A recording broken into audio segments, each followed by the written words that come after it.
hold here. Sometimes I do almost do Elmo.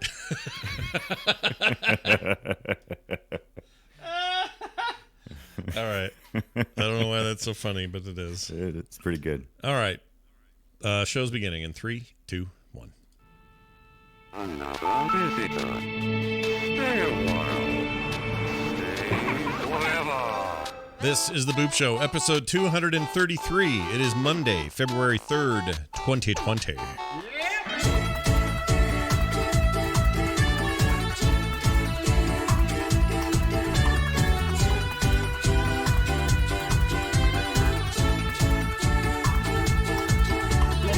Hello, everybody. Welcome back to the Boop Show.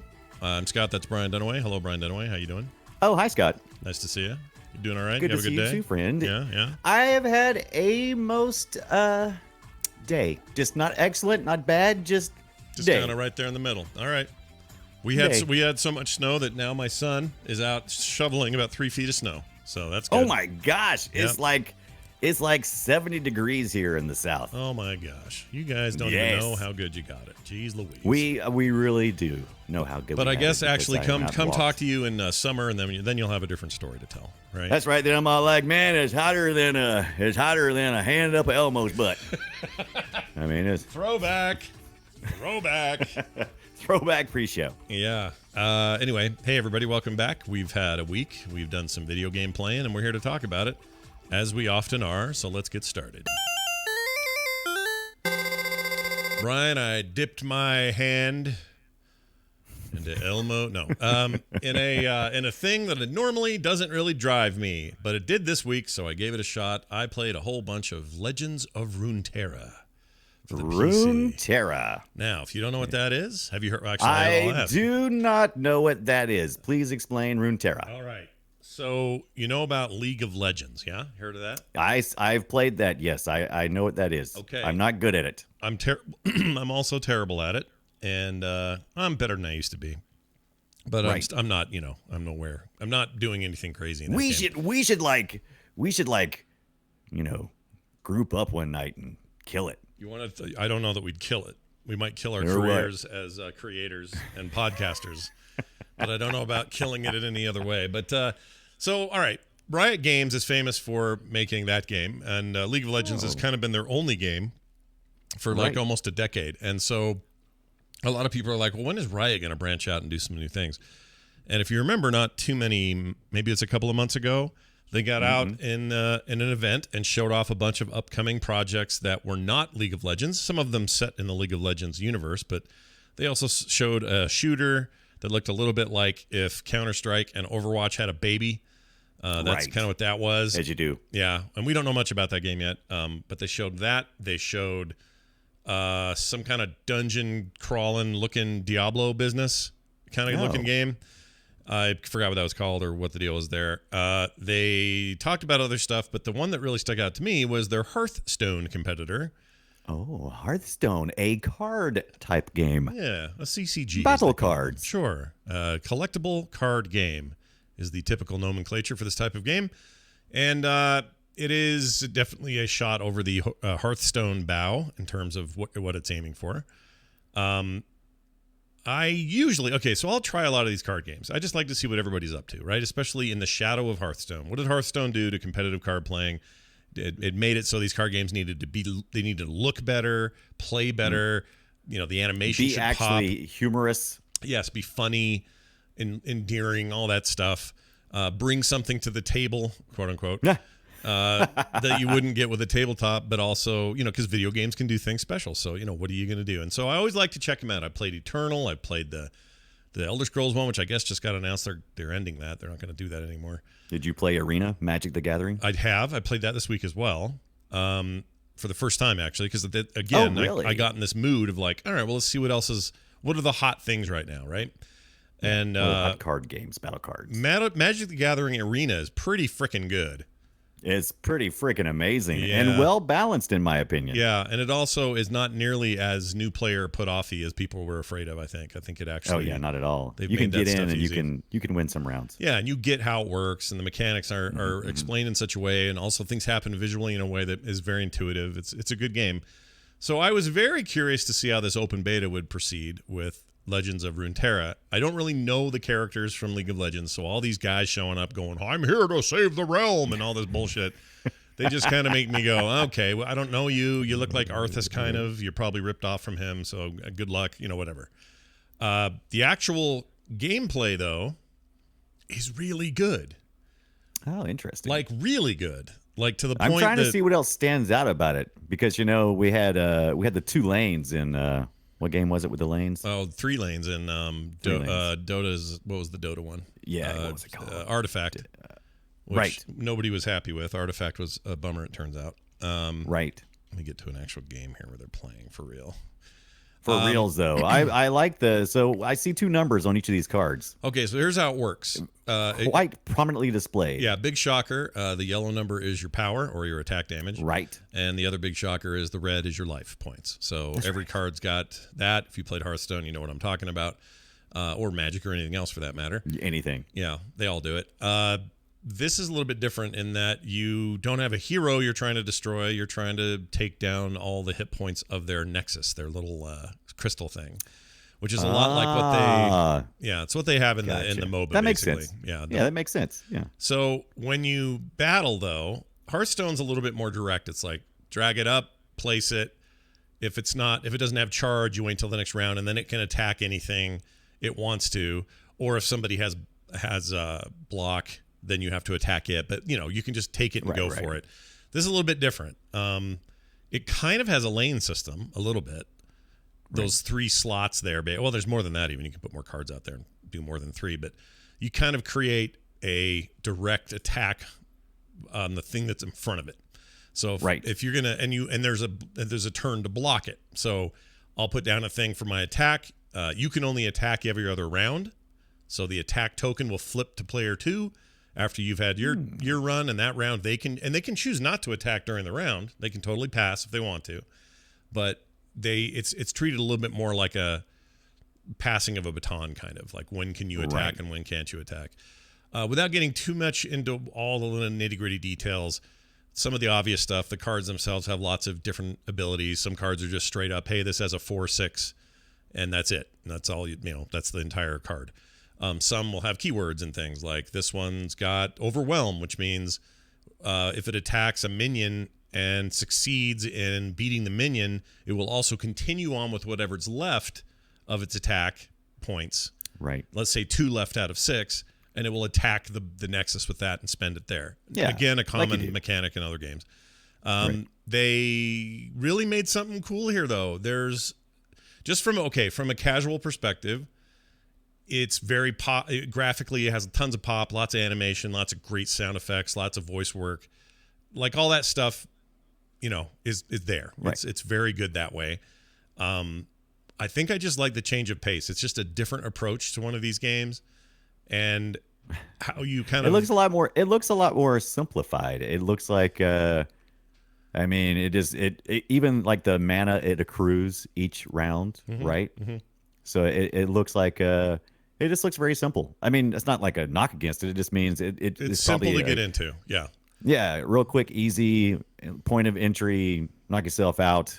Does it ever get complicated where you can like use some serious strategy, is it just kind of? No, there is some intense meta level freaking combos and strats and tactics, and all of that stuff is there. It would have to have, or else this sort of stuff will never go anywhere. Right.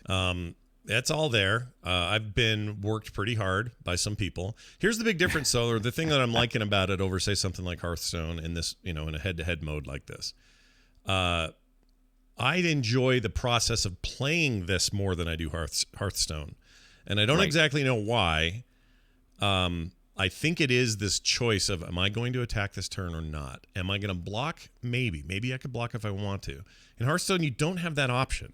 I mean, you do if you put a dude up with taunt, and then you have to attack. Your opponent has to attack the taunt character. He can't attack other ones. So that strategy is there, but it's in a very different way. You're sort of locked into that. In this thing, it's like, all right, he's attacking me with 3 dudes.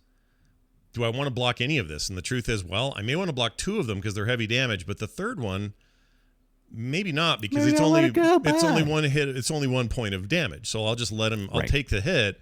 without losing another card. So there's a lot of that stuff, and I like that because it feels like I'm having to make a decision that isn't just.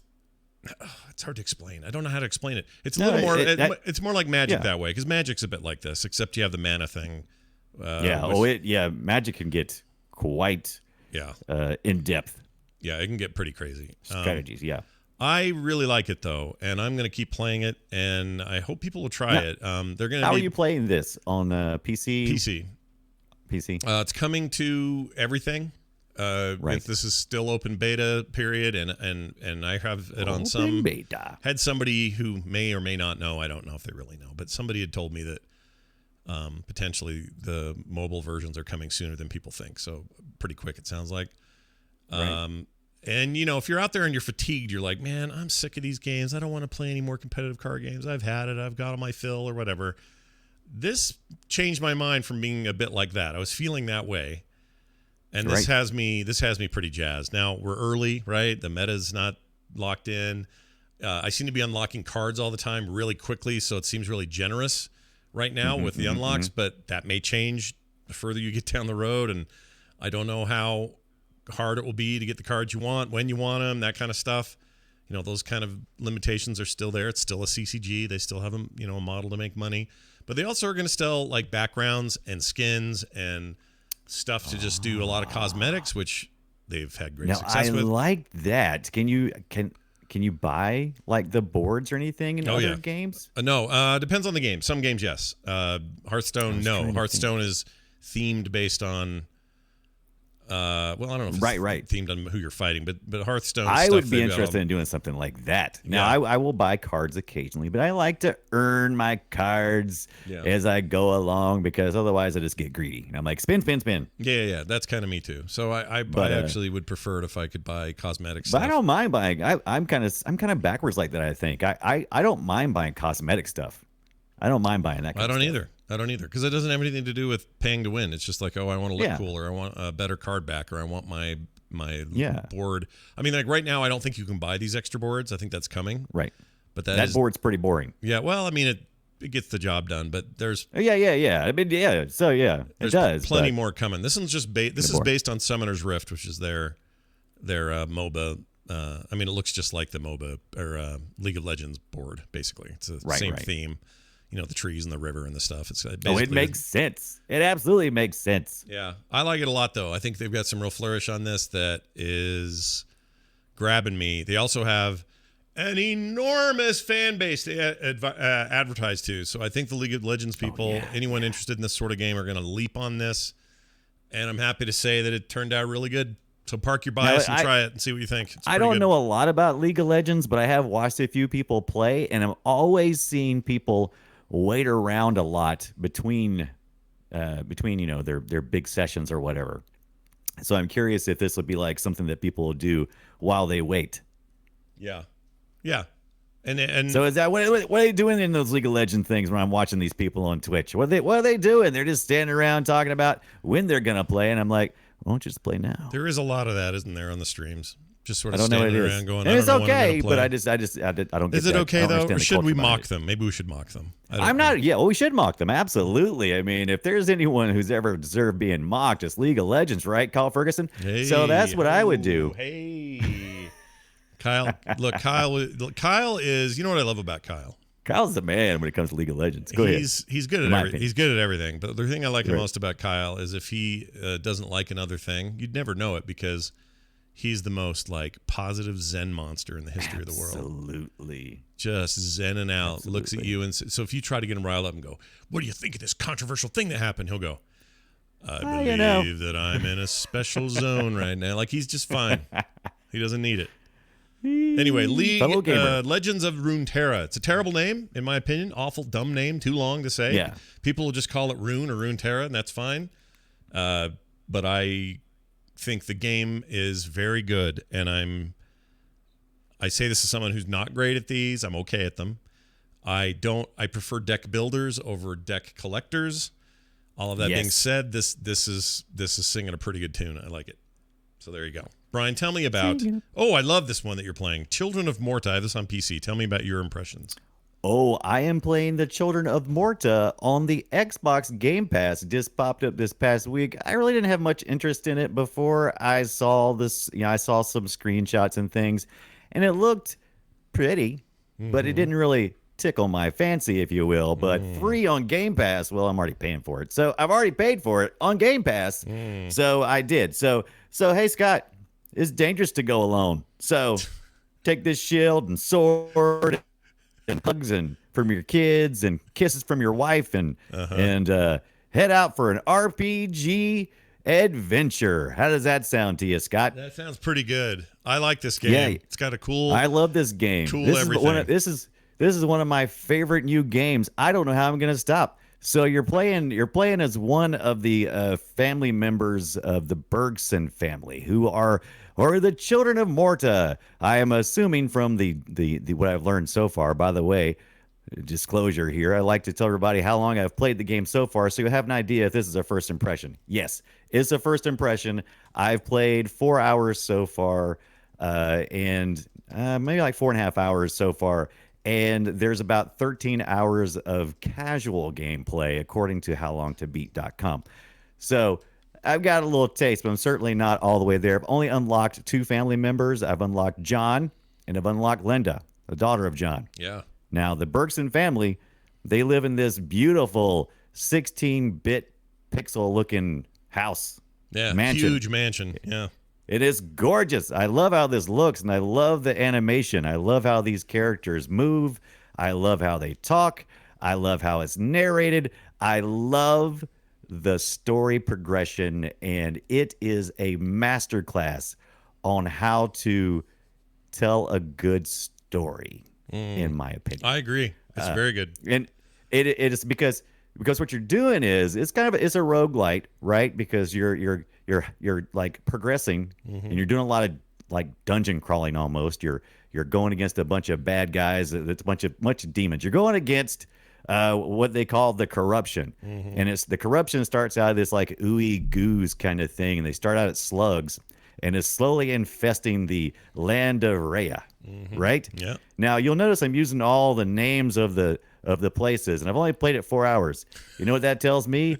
This story is really good, because when you tell me a sci-fi or a fantasy story, if you try to do too much world building too fast, I'll get lost. Yeah. They don't do that here. They start you at a base, and that base is family, right? Yeah. And they start you at a bunch of tropey stuff, but not so tropey that you roll your eyes, right? Yeah. It's like, it all seems legit to me. There feels like it's being written from a good place, like they know what they're doing. Yep. Exactly. It's being written from a good place, and it's introducing the characters slowly to me.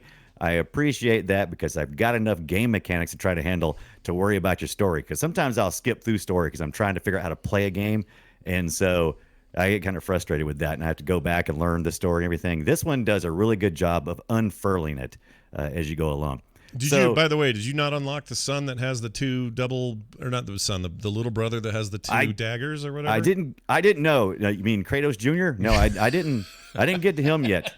I didn't get to him, but I've seen his story. Yeah. He's coming up. He is way cool. So Uncle Ben, not related. No relation to Spider-Man. Oh, okay. Peter good. Parker. All right. Thought you meant right. you. Uncle Ben, who is kind of like he like hangs out at the house, and he like upgrades all your stuff. So if you're out there and you're out there in the dungeon and you're fighting and you're progressing, upgrading your guy, getting the skill points, and you're collecting morv, which is gold. Another word for gold, I guess, right? Yep, more morv. Gold lumpets. Yep. Right, morv. I need some morv. Yep. I gotta have morv. More morv. You take that back to Uncle Ben, and Uncle Ben does something that is fascinating, because this is one of the things I hate about games where you play multiple characters. You'll like skill level up one character, and then it's like, oh, you have to get to the next character. Skill level them up too. Well, there's some attributes that apply to the whole family. So when you get that morv, you get to come back and get to spend money on those enhancements. So the whole family gets stronger every time you go out. So when you start with the next character, there's already a little bit of buff there. Well, you have a combo of both, right? Because you have both character progression points and skill ladders, and then you have this overall family one, which means everybody benefits from it. And it's good stuff like extra life or bonus damage. Swiftness, sure. the things you really want. So this is top down 3/4 view game, which I think is just, like I said, it is just beautiful in its simplicity. Diablo as hell. This thing, the way you fight. Oh, absolutely, Diablo as hell. And there's actually, even though it's pretty simple, some of the things they don't really tell you have to learn along the way. Like I learned that you can hold your shield up and you can swing, but it's a much narrower swing with your sword as opposed to if you hold your sword down, it's a much wider swing. And there's little things you can learn along the way that kind of keeps improving your experience. Oh, by the way, there's a couple of different things you have to watch for. You've got stamina, right? So you got to watch that because you only can roll away so often. And some of these matches are pretty brutal when you're coming across like a whole bunch of bad guys. Yeah, but you eventually, like some of the things you unlock is now the sword carrying guy, which is the first guy that goes out. John, he can, right. Yeah, he can dash twice, or he can dash, or his dash doesn't takes less time to cool down or whatever. So there's a lot of that sort of thing. But then when you start unlocking like the arrow chick or the double blade boy or whatever, there's a magic person later. All of these people have different fighting styles, different abilities. The kid with the 2 knives, for example, can just roll almost infinitely. He doesn't hardly ever have stamina problems. Typical. Yeah. So he's got way crazy stamina, right? So Children of Morta, I've played, like I said, I played about 4.5 hours. Half of that time was spent going solo, which you're watching now. You're watching me play. This is me fighting these the corruption slugs. They're coming at me. I'm like, yeah, get out of here. And then the other half was spent with my son Ethan. He came over and we cooped this thing. So you can play 2 players at the same time, 2 members of the Bergson family. You can play it couch co-op, or if you have this on Steam, which I do not yet, but I am gonna. I have it on Steam. Steam. You can do the what's it called? Steamworks. No, it's not Let's Play. It's like a team play or something like that. What's it called? Right. I forgot. It's the thing Valve has on Steam. You know, Steam, they're terrible. Valve's terrible at names, but they've got like remote. They are bad at names. You know that? They're terrible at names. Play. Look at that. Right. Oh, remote play. Yeah, you can do that. Let me tell you something. Like Let me tell you something dumb about Steam names. The dumbest name that ever came up for anything is the Index. The freaking the VR headset. What kind of name for a VR thing is Index? Oculus, you think of eyeballs. Ocular, it makes sense. It makes sense. You say Vive, it's like Vive. Yeah, the Vive. I feel the Vive. It's a Vive. Viva la Vive or whatever. You say Index and you're like, well, are you looking in the glossary or where is it you're trying? Like, come on. I love Valve. So but, man. I can't get enough of this Children of Morta, and I'm probably going to be talking about it for the next couple of weeks. It won't take me that long, but it's 13 hours. I'm playing this on the Xbox One. I'm probably going to pick it. I thought I'd pick it up on the Switch Lite, but the characters are so small. It seemed like a perfect game for like laying in bed and just kind of grinding through. But it also seems like things would be kind of difficult to see. It's a little tiny, but it's still it's a solid version of it over there. Yes. Yeah. And so I'll probably end up getting this on the PC and finishing it up. 13 hours. I'll probably do more of a completionist. I do like when you get in these special areas where you unlock temporary upgrades to your characters, usually through that dungeon that you're going through. You can do special things. I love raining down stuff. I love games that let me rain down the fire from the sky. Oh, then you're going to want to keep going till you unlock the wizard person, because that's. I definitely got to unlock the wizard person. That is definitely my action. So I did look to see it. What's that? That's going to be today's title: Unlock the Wizard Person. Unlock the wizard person. So this game is developed by Dead Mage. I'm going to start trying to make sure that I mention the developer and the publisher in these, because these are indie games, and I would like to see them get a little bit more credit. And I'll mention, voice actors and different things as I find them interesting. Of course, I don't remember who it was, but it was a great voice actor, whoever did it. And it's also published by 11-Bit Studios. You may remember that from me playing just recently Frostpunk. I guess the reason why both of those are just getting thrown up on the Xbox. Yeah. I guess 11-Bit Studios must have made a deal. And Moonlighter, which I've been wanting to play and have not played yet. Very good game. All of those, by the way, also on Game Pass on PC. So if you want to play it there, you certainly That's what I was wondering. Is Moonlighting? So what's that? Moonlighter is indeed on PC Game Pass. There probably is. Yeah, It probably it is. totally It's probably is. on the Game Pass too. Yeah. Yeah. So you should play that next game. That should be the thing you do next. You should play that. I was thinking about that, and I was trying to think, didn't Scott talk about that? Because I tried to look through the show notes and do a quick search to make sure that I we did hadn't talk already about covered it. I something think. recently. I think I've talked about. In fact, I think I've talked about this one before. But Have it's you okay. talked about Children of Morta? Yeah, I don't but think that's you've talked fine. about it. If you did, I was doing like this. Scott's stupid. Yeah. Scott's stupid. Who could blame you? I couldn't blame you for that. Stupid. I wouldn't. I wouldn't blame you at all. But I like to mention things that are if you're like me and you're a gamer who's always looking for a deal, I think the best deal in gaming right now, it's got to be the Xbox Game Pass there, right? That's got to be one of the best deals. It's the best deal in gaming, in my opinion. Oh, absolutely. Subscription wise, nothing comes close. It's very good. Absolutely. All right, I'm going to tell you now about. Oh, you're going to tell me now, are you? I'm going to tell you now about a game. What's this game called? Oh yeah, this game is called Spellsword Cards. Ooh, you are playing lots of card games. Yeah, DungeonTop. So that's the full name. Spellsword Cards, DungeonTop. I like Spellsword. That's a neat name. Now, you're going to look at this on screen, chat, and you're going to say, What kind of crappy what is flesh this? I mean, it looks good. It looks fine. It's got nice art. Yeah, It's it got looks fine. whatever. All right, so here's what it is. There's a million of these happening lately, and I'm not surprised because Slay the Spire was a big hit, still a big hit.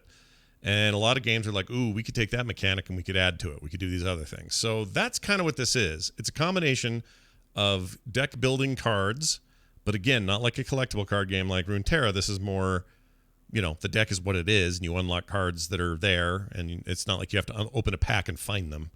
It doesn't work that way. And I like deck builders a lot.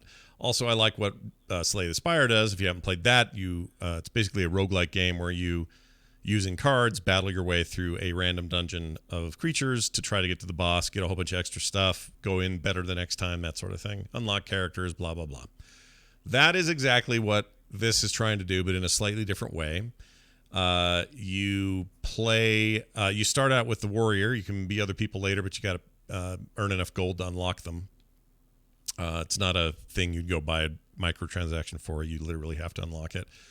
Anyway, you go into this big overhead dungeon thing, and you move around in it. You can tell where there's like a creature to fight, or where there's a package to open, or a door that's locked, or whatever. So you work your way around these dungeons, checking out stuff, find out where you need the keys, this sort of thing. And then when you find a creature and you fight them, it switches to a kind of Fight me. almost like a board game layout, like a grid of spaces. And now you're in this kind of positionally, kind of chess-like position. There's no chess. It's not like actual chess, but you can put your guy down, and he has abilities like during one turn, he can move and attack once. Some people can move twice and attack once. Some people are ranged, so they don't need to move right next to somebody to attack. They can be 2 squares away, and they can shoot an arrow or whatever. Yeah, and then you just start taking out these creatures and their minions. And each turn, when it's your turn, you can move your pieces around to be more strategic, add more cards to the bunch. You have spell cards to do weird stuff, ways to enhance your characters. Some characters can move and attack as soon as you lay them down. Others get laid down and can't move till their next turn. So some of those card rules are in place. It's very early access. I already think this is going to be one of my favorites of these. I think this is super good. It was only $15 or less than that on sale. This looks fun.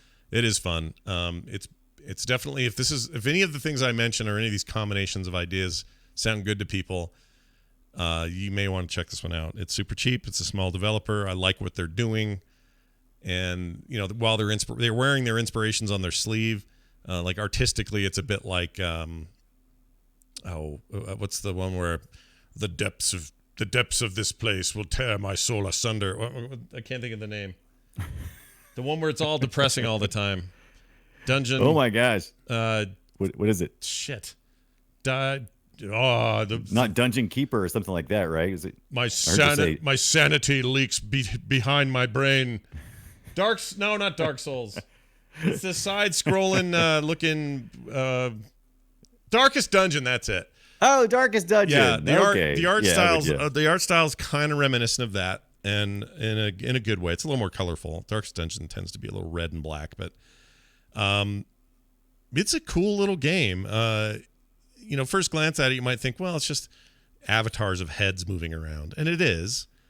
But that's fine. Yeah. That's fine. Yeah, I mean, it's animated well. What is gameplay's Candy really good. Crush? Candy Crush is just a little piece of candy moving around. You're right. Right. I mean, it doesn't mean anything. Yeah, but this isn't like a puzzle. You might look at it and go, it looks like a sliding puzzle. It's not one of those. That's exactly what the board looks like. It's a 4x4 sliding puzzle looking thing, but it's not. It's more like chess. Your characters can only move a certain way and attack a certain way, and you're stuck with those rules. So you try to protect your hero, use your minion cards smartly, try to survive. I really like it. Try to survive if you can. Yeah, What's the name of it again? It's a dumb name. It's Spellsword Cards : DungeonTop. Spellsword. Yeah. All I need to remember is Spellsword. I think you need to remember DungeonTop, because I think Spellsword might be more common than DungeonTop. Might be. I could be wrong. You might be right. It's on Steam though. Currently now. Is it on Steam? It sure is. It's in early access. They're balancing. That's where they're at right now. Right. By the way, you mentioned the price, and that's the other thing I try to always mention when I talk about the games I'm reviewing. Of course, we said, it's basically free if you get it on the Xbox for the Children of Morta. But if you're looking for a PC version, it usually ranges between $15 to $20. So we're hitting some of these indie games, but for 13 hours, that's about what you'd probably expect to pay, right? I mean, yeah, I'd pay that. Not bad. I'd pay that. Yeah. I'd pay that. I'd pay and that. You probably have paid that. I have paid that. I probably did pay that. I think I did pay that. All right, tell me about Seventh Sector, whatever the hell this is. Oh, I'm going to tell you about whatever the hell this is. It's Seventh Sector. I got a review copy of this from the developer. Sometimes you. Thank you for that. And sometimes I am a energy ball in this game that is essentially a side-scrolling puzzle game on rails. Somewhat. So you start out, you might see this in the video now, you're in a CRT type TV, right? Those old tube TVs. So you're in one of those and you have to break out into and kind of have to do this max headroom thing where you kind of flash out. Max headroom, what is that? I haven't heard that since the 80s. So you have to pop out into the wiring as an electricity ball. So you've been disembodied apparently. Haven't revealed all the story yet. Here comes how long I've been playing. I played this game for about 2.5 hours. I didn't look how long to beat, but I'm sure it's not really long. And it's probably also going to be greatly varied based on your puzzle solving abilities. All right. The last thing I did, puzzle I did was kind of like, what was it, Pipe Mania? Is that what it was called? Is that a thing? Oh, where you fix the pipes? Yeah, pipes. Yeah, you got to rotate the pipes and stuff. Yeah, that was the last one I got stuck on. There was a version of that called Frisky Tom, and I've talked about it on the show before. Oh, yeah, Frisky Tom. Yeah, yes. remember that? Yeah. Yeah. So in Seventh Sector, you're this little ball of electricity, and you're traveling down these wires, and you're jumping between the wires using your electricity to solve the problems that are presented before you. And the puzzles are challenging. I've liked this game. I'm gonna go ahead and tell you I like this game. It was the puzzles were challenging enough, but not to a point of frustration.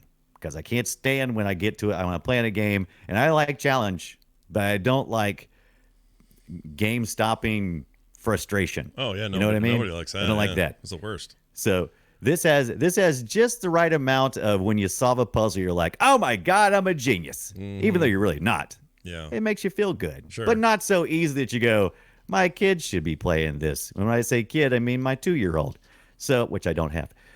So Seventh Sector, I think it's a visually interesting game as well, and it's got a lot of really good audio effects. But I would definitely recommend this game. It has a pretty good, mostly positive to very positive on Steam. Which is where I may pick it up next. I don't know. I think I would kind of like this on a Switch or something if they have it for that, which I think they do because I requested codes for this and several other things, and I actually got a code for the PS4. Now, this has already been on PC, and it's already out for the PC and has been for about a year. It is being released in the next couple of days on most of the consoles. It's pretty. Such as the PS4, Xbox. It's a very pretty game. It's very satisfying. And there's some kind of weird story going on that I'm really digging because you're apparently being chased and monitored. And I'm supposed to be some type of sci-fi dystopian future or alternate reality. And you're always, as you go along, if you watch the background, there's all this interesting interactions and animations that are going on that are trying to reveal some things to the story. Interesting. All right. It looks kind of spooky. Is it spooky? Yeah, it actually gets kind of intense because there's sometimes where you're like, it's almost got that. It feels like almost like a horror game because you're like, oh, I got to hurry, and then you realize, oh, I'm just a sparkly light. What are they gonna do to me? Wow. Nothing. That's pretty interesting. Nothing. So it's moving along kind of slow here because I was still trying to figure it out. So yeah, if you're watching the video, there's not a lot to watch. You probably have to scroll on like near the middle ways or towards the end because there is one thing that's kind of frustrating. Learning how to navigate through those wires can be kind of frustrating because they're kind of on rails. So sometimes you'll get in a corner where you're trying to turn and you can't quite turn, and that gets a little frustrating, but nothing game breaking. Well, does your dude ever just shit himself out and he's like a full grown person at the end, or is he always a little I spark? don't know. Like I said, I'm only a few hours in. I'm assuming it's going to go probably at least 10 hours, maybe 10 hours or so.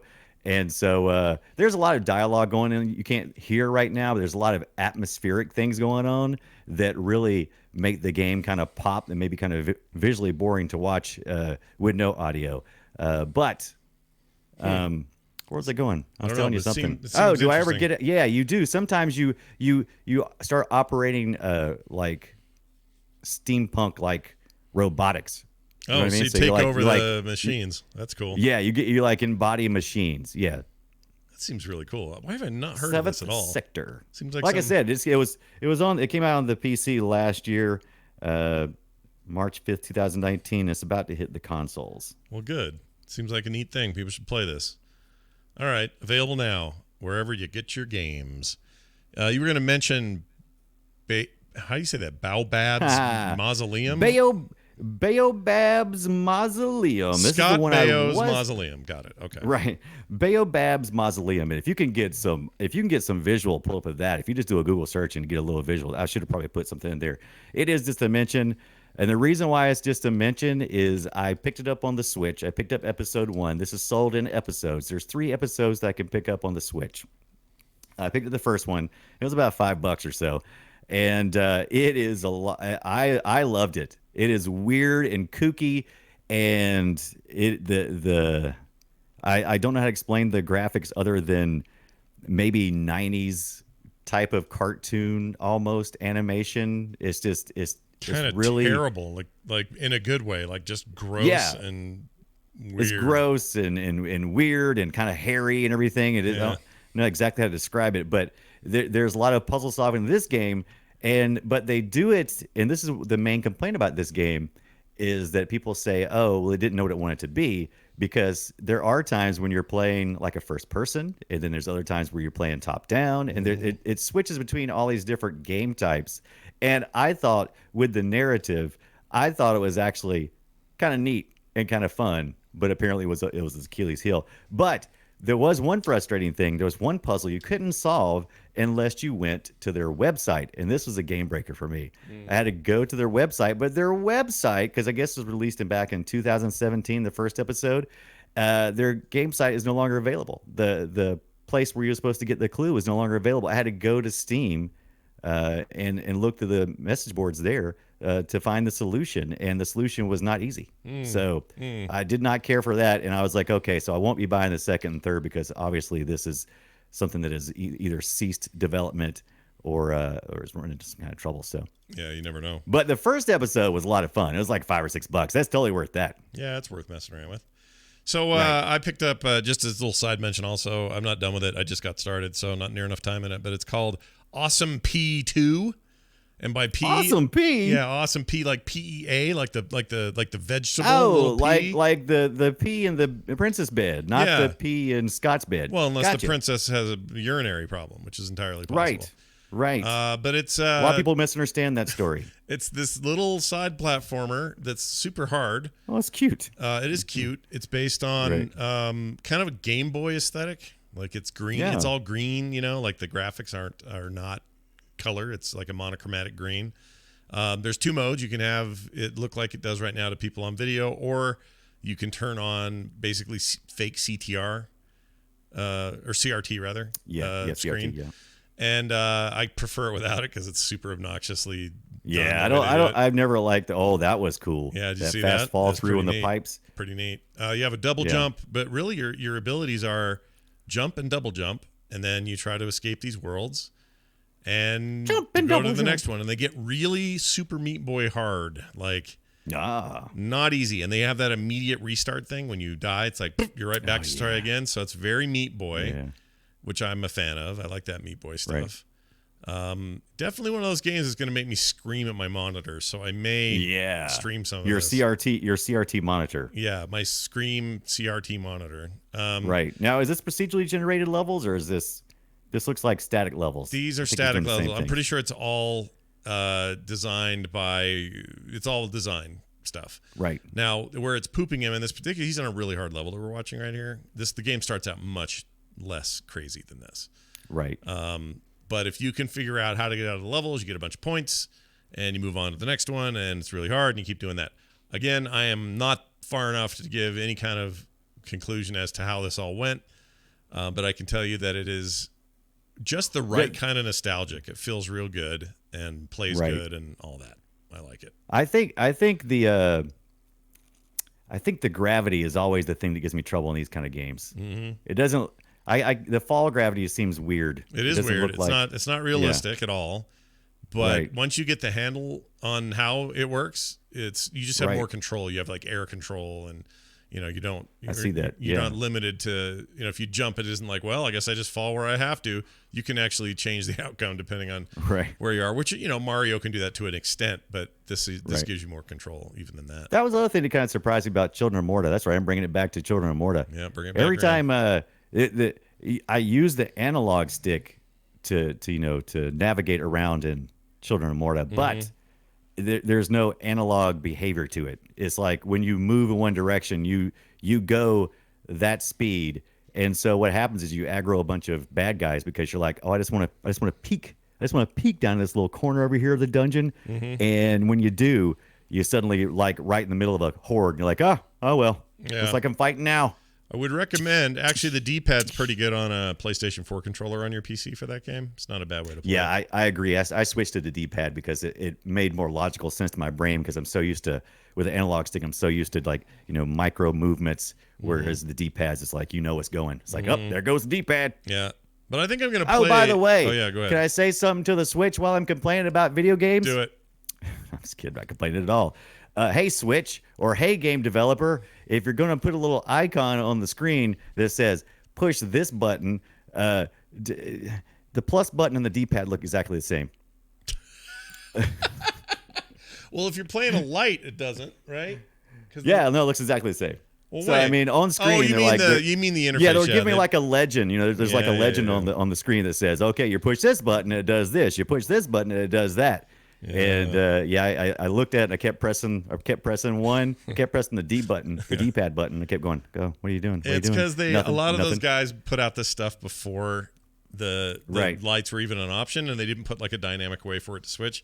So yeah, you're right. There's some games you're just like, oh, look, they're all just dots. That's so good. Yeah, you're right. I was talking about the Switch Lite. You're right. It does have a D-pad. I just looked at the regular Switch and didn't even think. Yeah, it doesn't have a D-pad. It's got buttons. Yeah, that's because when you take the Joy-Cons off and somebody plays with just a Joy-Con, now they've got buttons and not a D-pad. That makes sense. It makes sense. I never thought about it. Yeah, that's why they do it. Now I'm thinking about it. Yeah. Can't stop thinking about it. Don't ever stop thinking about it. Brian, now this. Don't stop.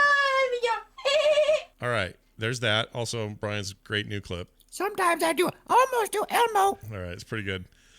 Anyway, time for us to do a little bit of Guess My Game. This is where we guess each other's game. It's usually an old game. Today, I think we are that. I can tell by the waveforms on these things that both these games are old. Right. But we playing for each other. We try to guess what each other's game is. I'll start. Brian, try to guess my game. You ready? Here we go. Do it. The hint is arcade. Arcade. Yeah, absolutely.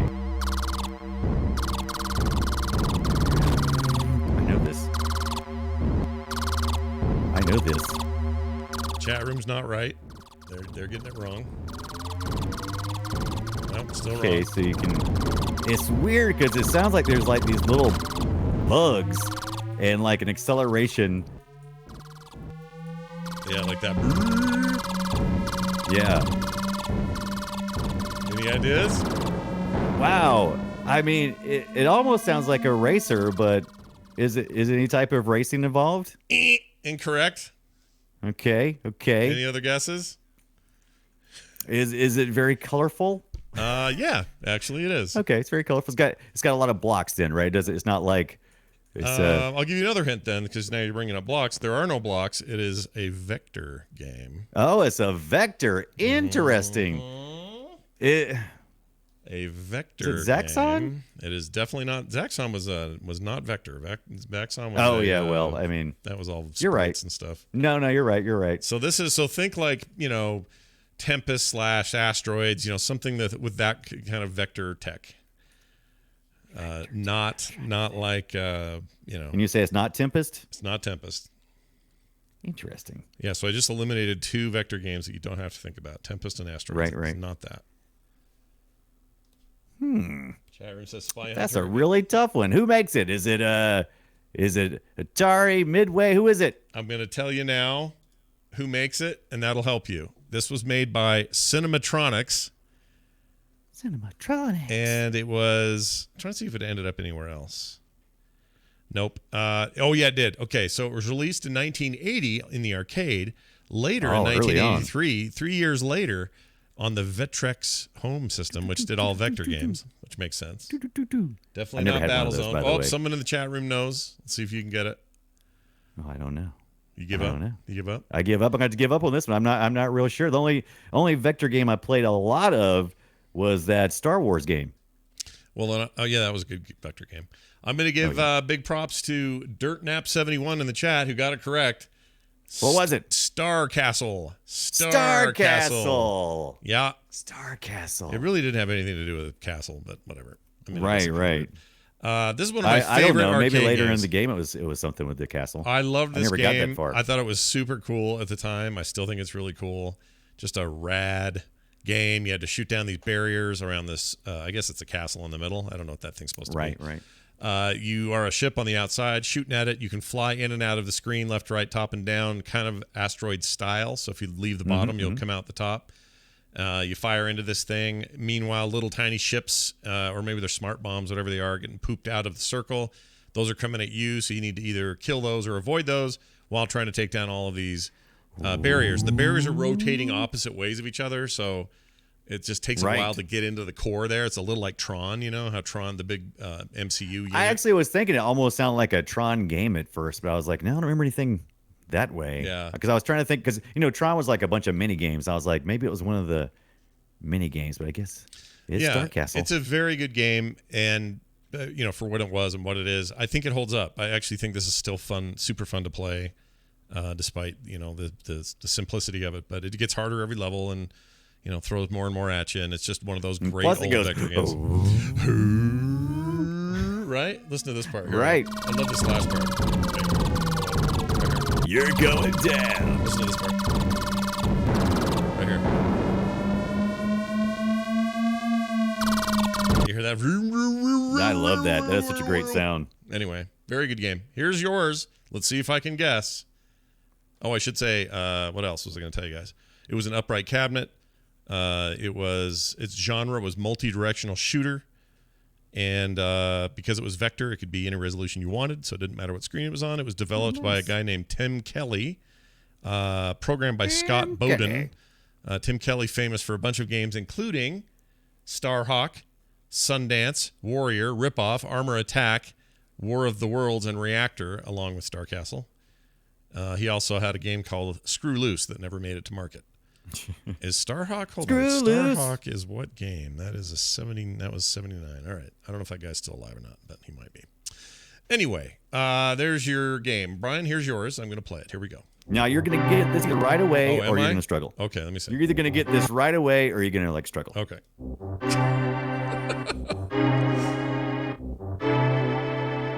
This is a Zelda game. Right. This is the Link to the Past. Link to the Past. You got it. Like I said, it was going to either. I took a chance because I'm like he's either going to get it right away or he's going to be really pissed. And I was hoping for the like a brain fart. Well, I just played this recently on my Switch. Did you? Yeah, because it comes with that Switch Online stuff, so you get the old which SNES I've been games. enjoying. I've been playing it with my little handy dandy.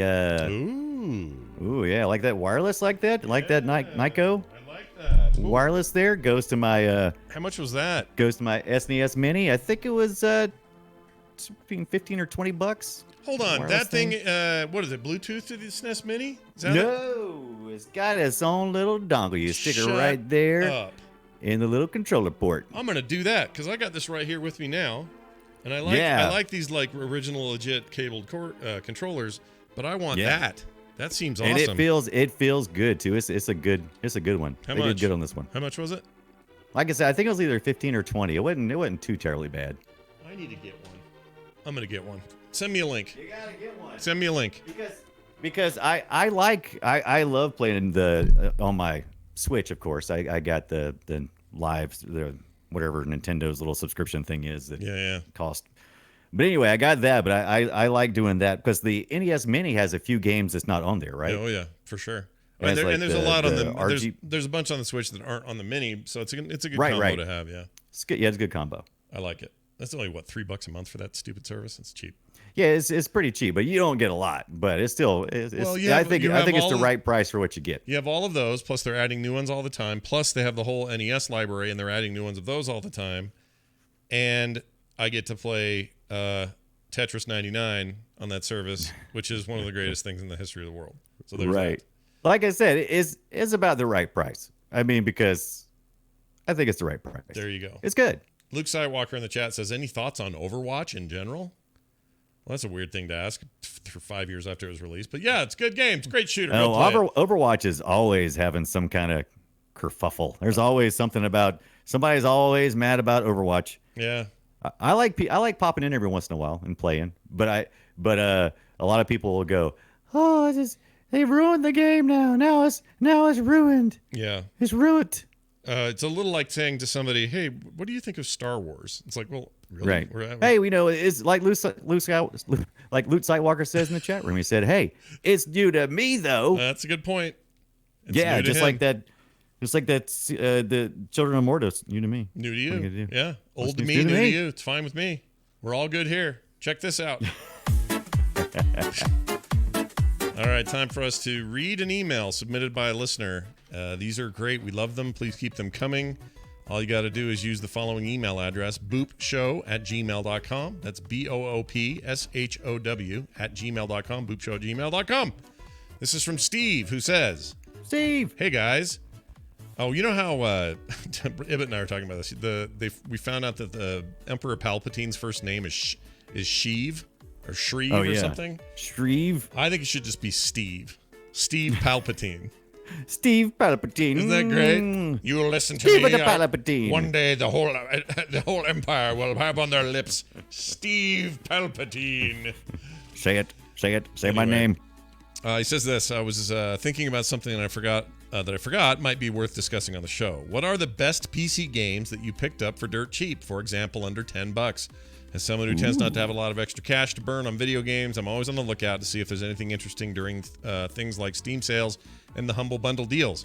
I may not get to view the new hotness this way, but I'm often able to find something that's at least fun to play.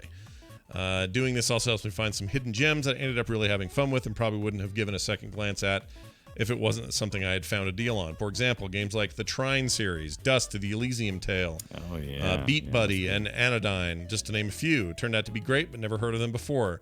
Right now I'm in the middle of a puzzle platformer called The Way. And while not perfect, it's silly fun and sure as heck worth $1.50. I paid for it during the Steam sale. Thanks, longtime TMS and Film Sack listener, but just jumped on the Boop train a month ago, so I'm really digging it so far. Says Steve. Oh, thanks, Steve. Thank you, Steve Palpatine. Don't hurt us with your electric hands. All right, it's too many to. There are too many for me to even say. But I can tell you that I ended up getting one of my favorite games of recent indie memory on the cheap. It was $5 at one point, and I grabbed it thinking this looks dumb, and I loved it, and I still play it, and that's Broforce. I freaking love Broforce. Broforce is so good. Broforce is one of my favorite indie titles ever made. It is stupid and over the top and ridiculous, but the actual gameplay is some of my favorite, like little 2D side-scrolly stuff. I freaking love it. And that's an example of like, I'm not sure how to run into that. I may have anyway, because someone would have said something, but that was definitely one where I was like, I can find out for $5. The reviews on here are good. Let's see what this is about. And that is a hell of a thing. Other good deals under 10. So many. I can't name them all. Oh, you know what? There's I mean, absolutely, you mentioned the Humble Bundle. Yeah. You got to have that if you want cheap games, because $12 a month, they give you the option to pick 10. Now they have like a little bit different deal now. It's like they show you 12 and you can pick 10 from your choice bundle or whatever, and you can keep what you want and sell what you want. But there's always at least one game in there that's worth the whole $12, and everything else is just cheddar. Yeah. Right? Yeah. And so don't forget also there's other bundle places too, like Bundle Stars, which I usually don't pick up. And there's also Fanatical. Right now Fanatical has Everspace for $3.99. That is a great game at $3.99. Mm-hmm. I would also recommend Fury Unleashed. That's also under $10 right now. It's a great. That's a good one too. Oh, it's real good. Like, also, funny enough, both those games are roguelikes that we just mentioned. Very different. Yeah, ones, and if you're looking for a little bit beefier game, maybe you've missed a few because you're a bargain shopper, and so you kind of have to wait for some of these bigger games to hit the bargain bins. They also have the Shadow of Mordor. There's like a bundle on Fanatical as well for $4.99 right now. That's ridiculous. Yeah, that's a fun game. It comes with some DLC as well. Comes with a pretty good bit of DLC actually. Crazy cheap. And that's a great game. It's for that. It's a very good price. game. That second game is really awesome. And by the way, currently free on, not free, but part of Game Pass as well. You can get that over there. Right. And we didn't mention this, but it may not be on Steam, but you are a PC gamer. The Xbox Game Pass Ultimate, or just the PC version, has tons of games for like, what were they doing, like $5.99 at one point in time? I think it's still $5 for the PC one. Yeah, so I mean, it's hard to beat. There's a gluttony of games for us cheap ass gamers, right? And I think you can still get the first 2 months for 88 cents or something dumb like that. Right. Like it's really a good crazy deal. Yeah. But it's always good to hear about bargain shoppers and games. We're big fans of that. So if you've got recommendations for that sort of thing, people listening at home, please send them in and tell us how. Tell us what. That's what I meant to say. Tell us how. Tell us what. What? All right. Before we get out of here, I have an announcement to make. It's kind of a weird place to do it, but I'm doing it anyway. Hey, do you guys like comics? Do you like free comics? Do you like to check the internet and go, there's a funny comic that I just read, a cool comic strip from an artist I like? Well, I launched my first new comic in years. It's actually based on an idea I had back in like 2005 or 6, and I never went anywhere with it, but I decided to dust it off and go for it. It's called Fred and Can, and it's literally about a guy named Fred and his semi-sentient can of expired cream corn. Cream corn. You're going to get some great funny stuff, poignant stuff, maybe an occasional sad thing, but it's all about Fred and his can. He's not going to open the can of cream corn. That would be sad. No, he'll never do that. And we'll never. Oh, he'll never do that. Okay. And you'll never truly. What if he's got it? What if he gets a dent? There's so much drama. Maybe he already has a dent. I don't know. I have to figure it out. Right. But if you want to find out for yourselves, it's just free to look at. Go check it out. Free. FredCanComic.com. There's an RSS feed for people who'd rather get it that way. It'll come out every Monday. If my Patreon gets to some levels that I want it to at frogpants.com/Patreon. No, patreon.com/frogpants. Then we'll do 2 a week. But right now, it'll be every Monday. Right now, there are 2 out, though. So they're 2 out. Get a bonus one to start things off. It just launched today. Head on over again to fredcancomic.com, or you can go to frogpants.com and it'll be right there. I went and looked. I laughed. I loved. I cried. Yeah. Well, there's more to it. And then I went and ate some corn. Oh, geez. That's creamed or regular corn? Yes. There's only one kind of corn. Cream. Cream corn. That's a good point. I mean, you can't eat other kind. No, don't eat that. It won't digest. No, you're right. You're not wrong. Damn you, Scott Johnson, making me want to make a webcomic again. Yeah, you should do it. Get in there. What was your... See, Brian and I have similar weird ideas for comics. What was the one in the guy in the bush thing? What was that? Oh, yeah. A guy in a bush. So it was a guy who wakes up. He is the eternal punchline. It was all based on the idea of, did you ever see It's a Wonderful Life? Yeah. So I noticed for a while there, everybody thought it was funny when people had to hide in bushes because they were naked. And I thought, hey, what if a guy had been abducted by aliens, been somehow lost his memory, Jason Bourne right into the bush and couldn't leave because of his modesty. Yeah. So he has to exist in the bush. Yep. And then unfurl that story as he meets people who come to get the bus. Yep. Who are trying to take public transit. Yep. He's just a guy in a bush. It was amazing, and you should do it again. You should bring it back. I totally should. Finally, Fred and Can and Guy in a Bush can see the light of day. But anyway, that's fredcancomic.com. Frogpants.com will take you there as well. Currently, there's a splash page when you go there. So anyway, your comments are welcome, and watch for it every Monday. That's happening now. Do they still call them splash pages? I don't know. I don't know what you call that. I call it what would you call it? Like a promo page? A cover page? I don't know. We got these infinite scroll websites now that are just, it's got cover style and everything else. Know. I mean, that's the other thing is this thing is certainly not going to exclusively be there. I'll have it on Twitter. I'll have it on Instagram. And in fact, on Instagram, it goes panel by panel. It's got like its own little format. So that's going on. And then what else? That's it. That's all. That's it. That's it. Hey, what else do you need?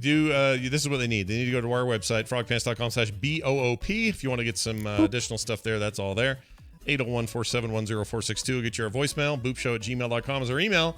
And you can find us on Twitter at Boop Show. Brian's at the Brian Dunaway. I'm at Scott Johnson. And the show is at Boop Show. That's going to do it for us. Brian, do you have any... but what if we're all pimping our stuff? Pimp it. I'm doing Throwback Thursdays with Did you know that I've never really played any Zelda games? Did you know that? What is wrong with you, you insane human? I've dipped my toe in a couple of times and said, what is this? And I'm like, I'll walk around for a few minutes and go, not for me. Well, as I've grown older, I have found that I am now interested in Legend of Zelda. That's right. Look at my shirt.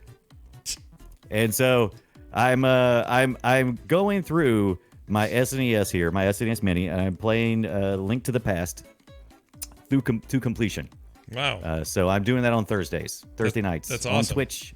Yeah, twitch.tv/Brian Dunaway. Do a follow and you'll know when I'm playing. Hey, can you tell me the brand of that controller again? Yes, this is a NYKO, a Nyko. This model number is... It's not 8-bit. It's not that 8-bit do thing. Those are popular. It's called a Super Mini Boss.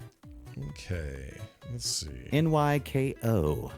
I kind of want Super one of these. Mini Boss. Is it? And the cheapest thing I'm finding on any of these sorts of things are about $25. Does that sound right? Right. That's probably about right. I bought this thing a while back. Yeah. So I've had it for a while. I think I got some kind of deal on it, but I can't remember what it was. It was on a Slick Deals or something. But that's about the right price. All right. I'm interested. I don't know why. Just am. You know how I get. Yeah, same as you. You just want the cool thing. I get it. You know what I like hearing back? Kurt the Cast from the chat room. Kurt the Cast says, Frog Pants, thanks for recommending Littlewood. It's pretty fun. Yeah, Littlewood is... Oh, that's the other thing I've been playing all week. I get a lot of Littlewood in. Oh, this is the other thing about Littlewood. They put a big update out, and it's got a ton of new content, and there's more coming, so watch for more Littlewood coverage here on the Boop Show. It's very good. Do it. All right, that's going to do it for us. Thank you all for listening. We'll be back next time with another show. Until then, be good.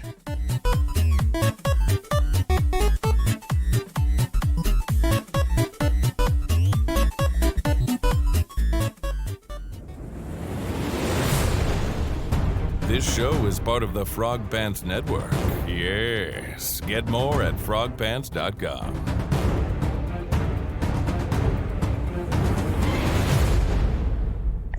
I don't like Steam. I love Steam. Sometimes I do. Almost do, Elmo. It just gets longer and Nice longer, addition. man.